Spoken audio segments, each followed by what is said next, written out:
네, 여러분 안녕하세요. 반갑습니다. 호마 선생님입니다. 우리가 이번 시간에는 이제 5단원 세 번째 소단원으로 공부해 보도록 할 거고요. 국제 분업 및 무역의 필요성과 그 영향에 대해서 공부해 보도록 하겠습니다. 그래서 여러분들이 이번 시간에는 국제 분업과 무역의 필요성을 이해하고 무역의 확대가 우리 삶에 어떤 영향을 끼치는지 사례를 통해 설명할 수 있을 겁니다. 들어가 보도록 할게요. 자원, 노동, 자본의 지역 분포에 따른 국제 분업과 무역의 필요성이라고 나와 있죠. 우리가 일상생활에서 필요한 모든 물건을 직접 만들 수 있을까? 만들 수 있더라도 비용이 많이 들기 때문에 사는 것이 더 이익일 것이다. 이 사는 것을 우리가 경제 용어로 수입이라고 하죠. 마찬가지로 국가 간에도 이제 범위가 확장된 거죠. 각 국가가 모든 물건을 생산하는 것보다는 다른 국가와 거래하는 것이 더 이익이 될 것이다. 이 이익은 Y가 나오죠. Y에 대한 답이 나옵니다. 각국이 처한 생산 조건의 차이에서 비롯된다 이렇게 나와 있죠. 이 생산 조건의 차이에는 더 세부적으로 나아가서 각국의 기후, 지형 등 자연 조건, 그리고 자원, 노동, 자본 등 인적 생산 요소의 질과 양의 차이가 나므로 같은 종류의 상품을 만들더라도 생산비가 서로 다르다 이렇게 되어 있죠.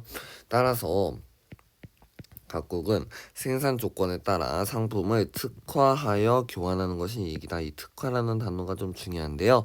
이 특화라는 단어는 각국이 자기 국가에서 생산하기에 유리한 상품을 전문적으로 생산하여 경쟁력을 갖추는 것을 경제 용어로 특화한다 이렇게 하죠. 특화법이라는 얘기도 여러분들이 많이 들어보셨을 거잖아. 그래서 한 국가가 상대적으로 더 적은 기회비용으로 상품을 생산할 수 있을 때 여기 용어 굉장히 중요합니다. 비교 우위가 있다고 말을 합니다. 다시 한 번 더 한 국가가 상대적으로라는 말도 굉장히 중요해요. 더 적은 기회비용으로 상품을 생산할 수 있을 때 비교 우위를 가지고 있다라고 말을 합니다. 이렇게 국가별로 각자의 특수한 환경에 가장 적합한 상품을 특화하여 생산하는 현상이나 관계를 국제 분업이라고 하고, 이 국제 분업으로 국가 간의 거래인 무역이 더욱 활발해진다. 여기다 써주시기 바랍니다. 그래서 예를 들어 열대 농산물 같은 재배 지역 같은 경우에는 위도, 영도 부근, 적도 부근 이제 근처에 있는 게 열대 기후였잖아. 주로 연평균 기온이 20도 이상인 열대 기후 지역 재배에서 열대 농산물들이 주로 재배가 될 거고, 바나나, 커피, 사탕수수 같은 게 있고, 그 외 지역 같은 경우에는 예를 들어 뭐 우리나라 같은 경우에는 이제 온대 기후에 속하는 온대 계절풍 기후에 속하는 기후잖아. 그래서 생산된 농산물을 바나나 주로 수입해서 먹죠. 뭐 우리나라에서도 재배하고 있긴 하지만 아무래도 이 열대 기후에서 재배되는 것보다는 조금 그럴 거잖아. 그래서 이제 수입하여 먹는다라는 것입니다. 자, 그 다음에 여기 굉장히 중요한 게 많이 나오는데요. 비교 우위의 원리에 대해서 데이비드 리카도라고 하는 사람이 말을 한 거야. 18에서 19세기에 포르투갈은 영국보다 더 적은 노동력으로 와인과 옷을 생산할 수 있었다. 즉 포르투갈이 와인과 옷 생산 모두에서 절대 우위를 가진 셈이다 이렇게 되어 있죠. 여기서 이 절대 우위라는 개념은 형광펜 하세요. 어떤 상품을 상대방보다 낮은 생산비로 생산할 수 있을 때 절대 우위를 가진다고 한다. 그 당시에는 상대적으로 생산성이 떨어지는 영국이 포르투갈과 자유무역을 해봤자 손실을 볼 것이라는 생각이 지배적이었지만 데이비드 리카도라는 경제학자는 와인과 옷의 상대적 생산 비용이 다르다는 점에 주목하였다. 이 상대적 생산 비용이 다르다면 무슨 경제학적 원리가 성립될까?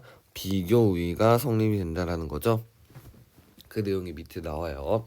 영국에서는 와인을 생산하는 것이 상대적으로 더 어렵고 옷을 생산하는 것은 상대적으로 조금 어려울 뿐이다.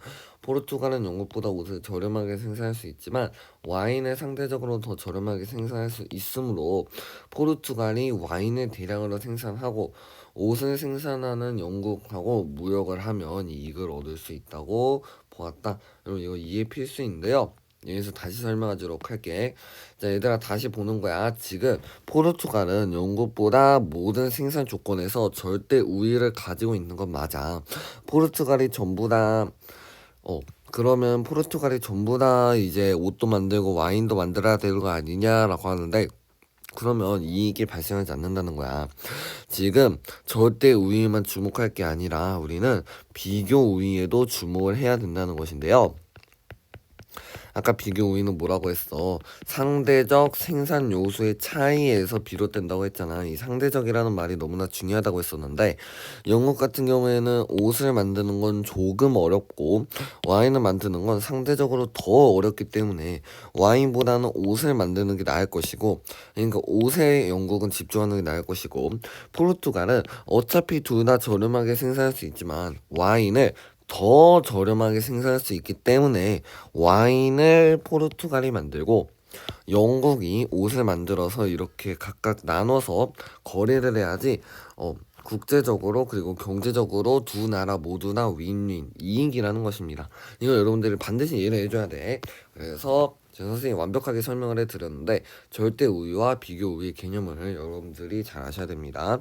이해가 안 될까봐 선생님이 예시를 하나 더 가져왔어.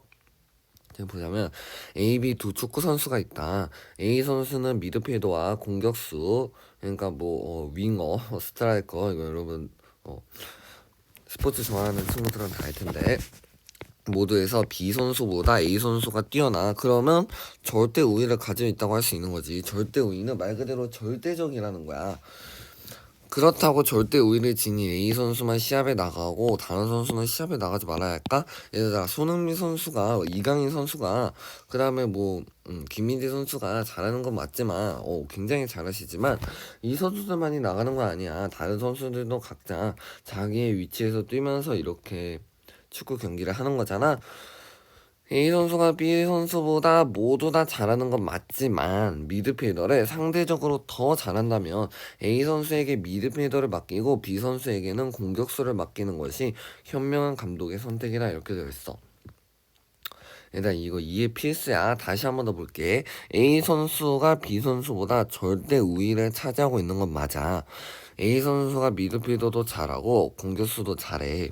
반면에 B 선수들은 미드필더는 못하지만 공격수는 더 못한단 말이야.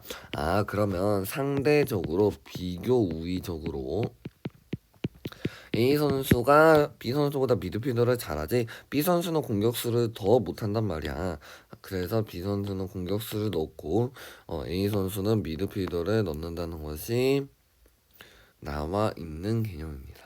되죠? 되죠? 그래서 잠깐 잘못됐네. 여기가 여러분 이렇게 되면 안 되네. 잠깐만 이렇게 돼야 되죠? 네. B 선수는 상대적으로 미드필더를 더 못하기 때문에 어떻게 되는 거야? 공격수를 하게 되는 거죠. B 선수는 둘 다 못해. 둘 다 못한다고요. 근데 A 선수가 절대 우위를 가지고 있음에도 둘 다 잘하기 때문에 B 선수에게 공격수 자리를 양보하고 자기가 미드필더 자리를 하면 축구 경기에서도 둘 다 좋은 이익을 얻을 수 있다는 거죠. 비교 우의 원리는 여러분 굉장히 중요합니다. 별표 3개 하도록 할게요. 이건 시험에 무조건 나올 겁니다. 여러분 꼼꼼하게 이해해 주시고 그 다음에는 이제 적용할 수 있으셔야 될 겁니다. 그래서 나머지는 넘어가도록 할 거고요. 자, 그래서 국제 무역 확대에 따른 긍정적인 영향이 뭐냐라고 했을 때 더 싸고 쉽게 물건을 구할 수 있고 편익이 증가하겠다. 그 다음에 비교 우위 상품을 대량으로 생산함으로써 규모의 경제에 별표해주세요. 대량으로 생산할 때 평균 생산 비용이 하락하는 것을 우리가 이제 규모라고 하는 것은 뭔가 대규모적으로 뭔가를 많이 하는 거잖아. 이 규모의 경제 용어 기억해 주시고요. 생산비를 절감할 수 있다. 그래서 생산성 향상을 위해 이제 경쟁할 수도 있고 그 과정에서 국가 경제가 성장할 수 있고 자원 부족이나 기술 부족 문제를 해결할 수 있다. 이뿐만 아니라 새로운 기술을 전파하면서 세계 경제에도 도움을 주고 개발도상국이 경제적으로 발전할 기회가 되기도 한다. 그래서 시간이 지남에 따라서 무역의 규모가 확대되고 있다는 것을 보여주죠. 그래서 네, 넘어가도록 하겠습니다. 반면에 부정적인 영향도 많이 있습니다. 지워버렸네. 부정적인 영향도 많이 있는데요.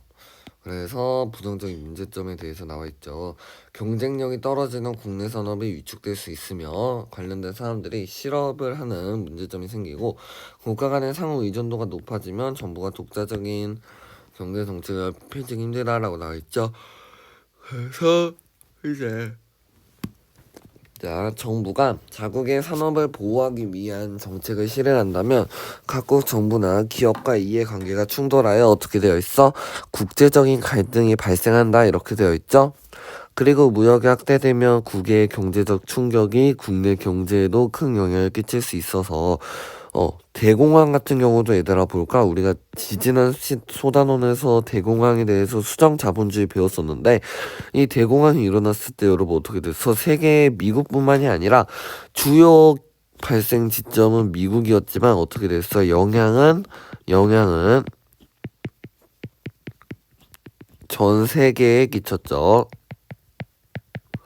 여기가 이제 발생 지점인데 발생 지점은 미국인데 영향은 전 세계에 미쳤으므로 세계 여러 국가의 경제에 동시에 선생님 지금 이거 찍는 시간이 오전 7시쯤이어서 굉장히 졸리네요. 부정적인 영향을 미쳤는데 특히 우리나라처럼 무역의 정도, 한 국가의 경제가 무역에 의존하고 있는 정도가 굉장히 높아서 무역이 확대되면 빈부격차도 더 심해지기도 합니다.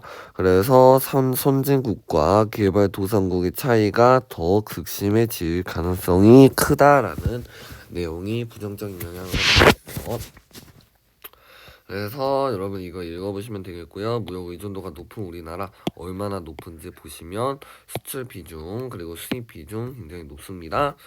그래서 네, 여러분 이번 시간 여기까지 보시면 되겠고요.